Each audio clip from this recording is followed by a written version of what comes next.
Welcome back to Daily English Talk. I am Jack. I am Emma. And today we are tackling something that creates a surprising amount of anxiety for a lot of people. It certainly does for me. Oh, I think I know what you're talking about. I'm talking about the coffee shop dilemma. Oh, I know exactly what you mean. It's that moment of truth when you step up to the counter, isn't it? It is. It's this, high-pressure environment. You're standing in line. You're practicing your sentence in your head. I want a coffee. I want a coffee. You've got it memorized. Yep. But then you get to the front. The barista looks at you and suddenly just blank. Have you ever stood in a coffee shop and suddenly forgotten how to speak English? Oh, yes, absolutely.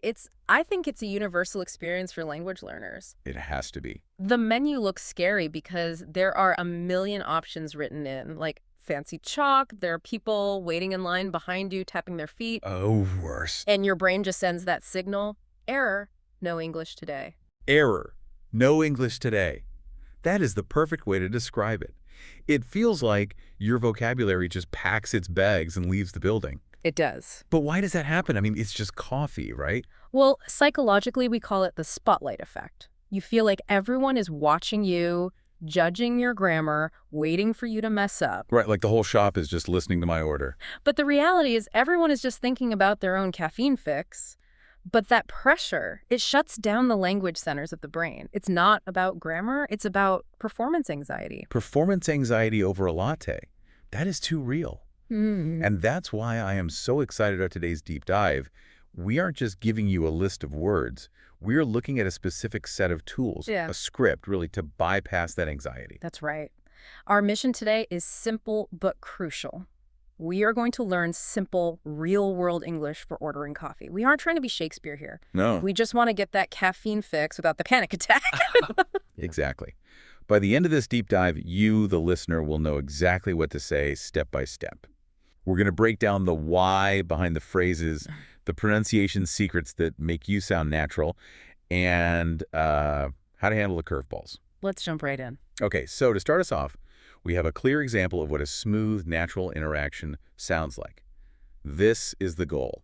This is the North Star. Yes, the North Star we want you to aim for. Exactly. So we are going to act out a natural conversation at a coffee shop. I'll play the barista. And I will be the customer, desperately in need of energy.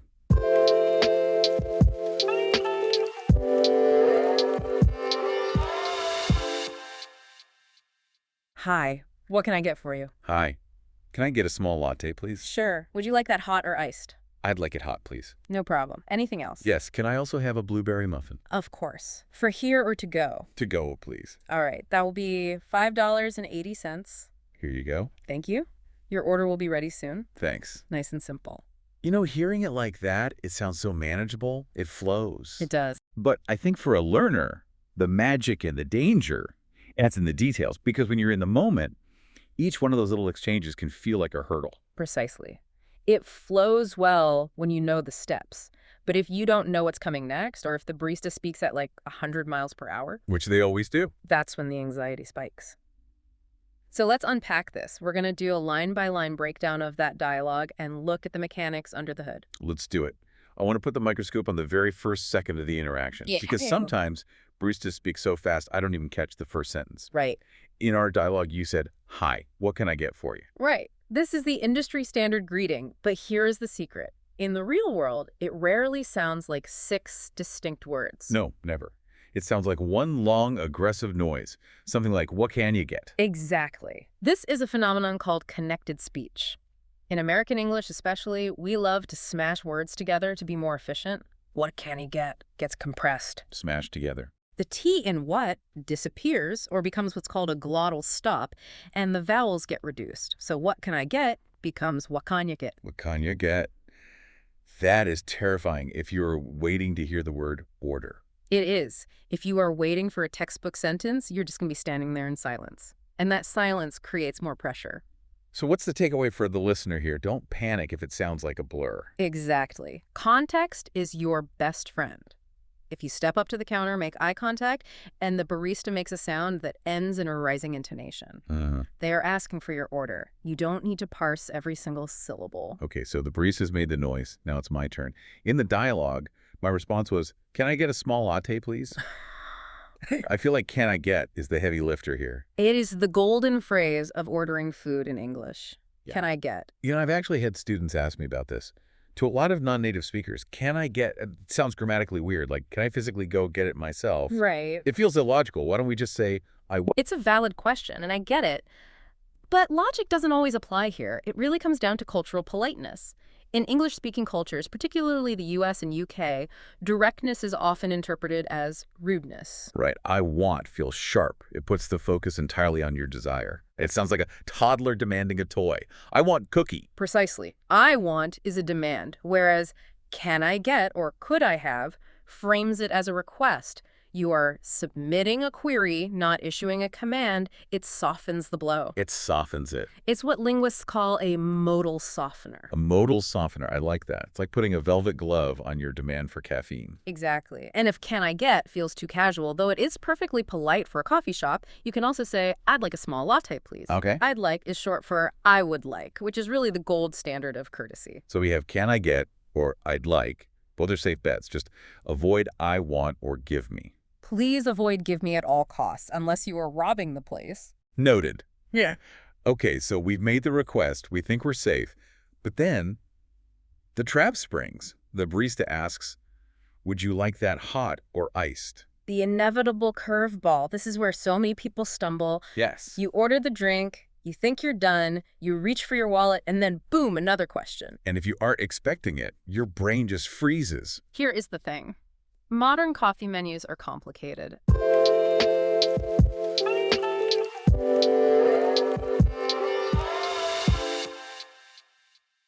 Many drinks, especially lattes, mochas, or Americanos, they have two versions. So the barista isn't trying to confuse you. They have to ask this question to put it in the system. So the strategy here is anticipation. You have to be ready for the question before it even comes. Yes. In the dialogue, I used a full sentence. I'd like it hot, please. Which is perfect, but honestly, in a busy shop where the line is out the door, speed is also polite. You can just say hot, please, or iced, please. Oh, good point. You don't need to overcomplicate it. Short and sweet. I like that. It Yeah. keeps the line moving, which makes everyone happy. Okay, moving on. The barista then asked, anything else? This is the upsell, isn't it? It is. They are checking if your order is complete or if they can tempt you with that delicious-looking pastry in the display case. It simply means, do you want to order more? And in my case, I was hungry purely for the sake of the role play, of course. So I said, yes, can I also have a blueberry muffin? I noticed I used the word also there. Yes, that little word also is very helpful. It signals that you are adding to the existing order, not changing it. Can I also have is the perfect sentence structure for adding items. And what if I successfully resisted the muffin? What if I'm on a diet? Then you would just say, no, that's all, thanks. Or even just, no, just the latte. But anything else is a standard prompt, so don't be surprised when you hear it. Got it. Now we come to the logistical question, the one that determines the fate of your cup. For here or to go? This is critical. And again, going back to pronunciation, baristas often say this incredibly fast. It sounds like one long word. For here or to go. For here or to go. Yeah, it really does blur together. And looking at the grammar, it's kind of strange, isn't it? For here, but to go. It is idiomatic and it drives learners crazy. You can't say to here and you can't say for go. Oh. You just have to memorize that pairing. But functionally, this is a question about packaging. Right. They aren't asking because they want to know your schedule. They need to know, do I grab a heavy ceramic mug or a paper cup with a lid? Exactly. For here means you are staying, you're going to sit at a table, use the wifey, and drink from a mug. To go means you are leaving. In the UK, isn't it different? I think I've heard something else. Yes, in the UK or Australia, you might hear eat in or take away. But to go is becoming the universal passkey. Okay. If you say to go in London, Sydney, or New York, you're getting a paper cup. Good to know. In our dialogue, I said, to go, please, because I'm always running late. So we've ordered, specified the temp, added a muffin, and chosen our packaging. Now comes the painful part, paying. The barista says, that will be $5.80. Which is getting expensive for a coffee, by the way. But I hand over the cash or tap my card, and I said, here you go. I feel like here you go is one of those magic phrases you can use in a million situations. It absolutely is. We call this a verbal handshake. A verbal handshake, I like that. Whenever you are physically handing something to someone, money, a credit card, a pen, a document, you say, here you go. Why? Why not just hand it over in silence? Because silence in English interactions can feel cold or even slightly rude. It feels transactional and robotic. Here you go. Acknowledges the human connection. It fills the void. It warms up the interaction. I like that. Yeah. Here you go. And finally, the barista closes the interaction with, "Your order will be ready soon." Right. That is your cue. The transaction at the register is done. You don't need to stand there anymore. You step aside to the pickup area, the waiting zone, and your job is effectively finished until they call your name. See, when we break it down like that, it stops being this scary, chaotic event and becomes a script. It's a ritual. Exactly. All of these sentences are short, easy, and very common. The anxiety comes from the unknown, but once you know the script, the unknown disappears. Yes. You know exactly what they're going to ask, so you can have your answers ready before you even walk in the door. Preparation is the antidote to that error no English today feeling. Precisely. Okay, speaking of preparation, we can't just analyze it intellectually.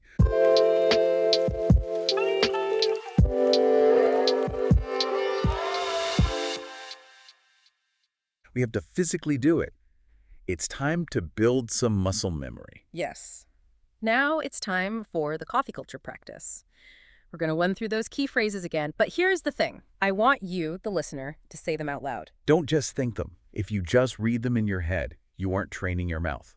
If you're on the bus, maybe whisper them. If you're in your car, shout them. We need to get your mouth used to the shapes of the words. I'll say the prompt, and you can say the response, and I want you listening to repeat after.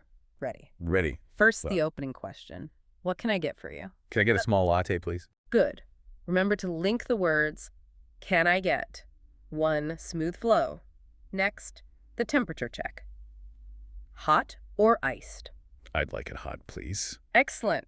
Now adding an item. Anything else? Can I also have a blueberry muffin? Watch that. Can I also? Now the location. For here or to go. A go, please. And finally, the verbal handshake when you're paying. Here you go. And the polite closing. Thanks. Great job. Seriously, say it out loud. It feels different when you say it out loud, doesn't it? It's like sports. You can't learn to play tennis just by watching it on TV. No. You have to swing the racket. That is a perfect analogy. You have to swing the racket, and you have to accept that sometimes you might miss the ball, and that's okay. So we've analyzed the script, we've practiced the lines. Now we have a little mission for you, a practical task to take this into the real world. Yes. Your homework assignment is to practice ordering a drink in English, but we want you to be specific. Don't just settle for one-word answers. Yeah. Challenge yourself. Use at least 3 sentences from today's lesson. Don't just say coffee. Build the full interaction. For example, construct the full narrative. Can I get a coffee, please? I'd like it iced. To go, please. See? That's 3 distinct grammatical structures right there. And here's a pro tip that I use for everything.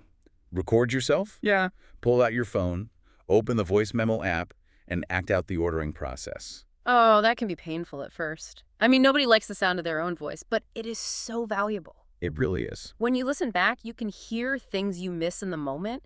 You can hear if you are rushing or if your "can I get" sounds clear. Or, if recording feels too intense, practice with a friend. Or even talk to yourself at home. I do that all the time. Me too. My neighbors probably think I run a coffee shop in my living room because I'm always shouting, "I'd like a latte" at my cat. There is nothing wrong with that. The goal is to feel confident using real English. The more you simulate the situation at home in a safe environment, the less scary it will be in the actual shop with the noise and the people. Exactly. And remember one final thing. The barista wants to understand you. Yeah. They are on your side. Right. They want to sell you the coffee. They aren't grammar police holding a red pen. Don't worry about being perfect. Just practice. Perfection is the enemy of communication. Say that again? Perfection is the enemy of communication. As long as you get your coffee and you are polite, you have succeeded. That is the takeaway right there. Communication over perfection. Well, I think I'm ready to go get a latte now. I'm feeling very prepared. I might join you. I think I need a blueberry muffin. For real this time. Sounds like a plan. Thanks for listening to Daily English Talk. See you in the next episode.